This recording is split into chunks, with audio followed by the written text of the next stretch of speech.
வணக்கம் ஃப்ரெண்ட்ஸ், முருங்கைக்கீரை பொரியல் பண்ண போகிறோம். இதுக்கு பொடி பண்ணி இதுக்கு போட போகிறோம். அந்த பொடிக்குள்ள பொருள் காட்டுறேன். கடலைப்பருப்பு கொஞ்சோண்டு எடுத்துக்கணும். அது கொஞ்சோண்டு வேர்க்கடலை, கருவேப்பிலை, ஜீரகம், 4 வரமிளகா, 2 காஷ்மீர் மிளகா, அரிசி, கொஞ்சம் துருவின தேங்காய். இது கீரை வதக்குறதுக்கு வெங்காயம் வெட்டி வச்சுருக்கேன். இப்போ இதுங்களெல்லாம் நம்ம வறுத்து காட்டிடுறேன். ஃபஸ்ட்டு கடாயை சூடு பண்ணியிருக்கிறேன். இதெல்லாம் போட்டு வறுக்க போகிறோம்.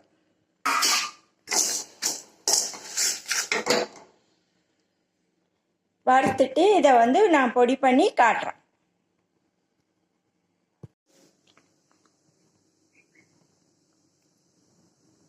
ஹலோ ஃப்ரெண்ட்ஸ், இப்போ முருங்கைக்கீரையை தாளிக்கிறதுக்கு கடுகு போட்டிருக்கேன். வெடிச்சிருச்சு.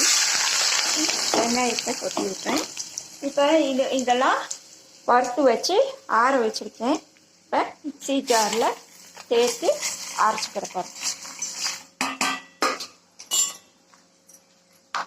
கொஞ்சோண்டு தேங்காய் பூவையும் இதை பொடியை அரைச்சி வச்சுட்டு தேங்காய் பூவை போட்டுக்கணும். இப்போ வெங்காயம் வதங்கிடுச்சு. இப்போ கீரையை போட்டு அப்படியே வதக்கிடணும்.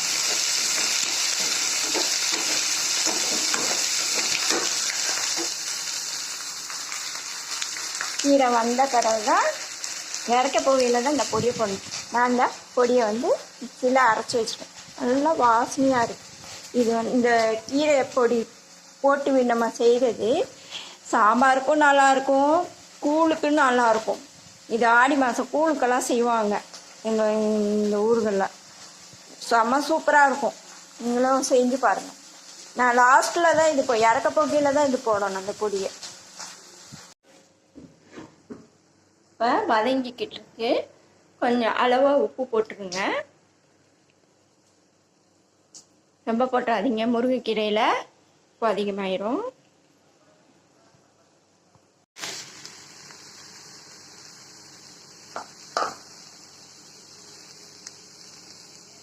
இப்போ கீரை நல்லா வதங்கிடுச்சு. இப்போ கொஞ்சம் தேங்காய் பூ கொஞ்சம் போடணும்.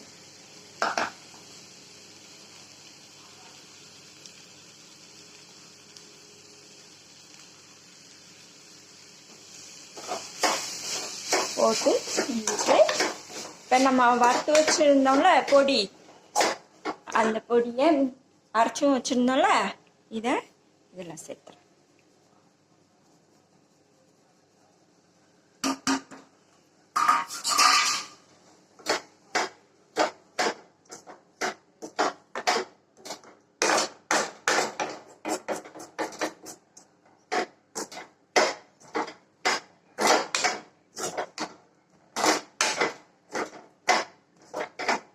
அவ்வளோதான், முருங்கைக்கீரை பொடி பண்ணி போட்ட எவ்வளோ சூப்பராக இருக்கு பாருங்க.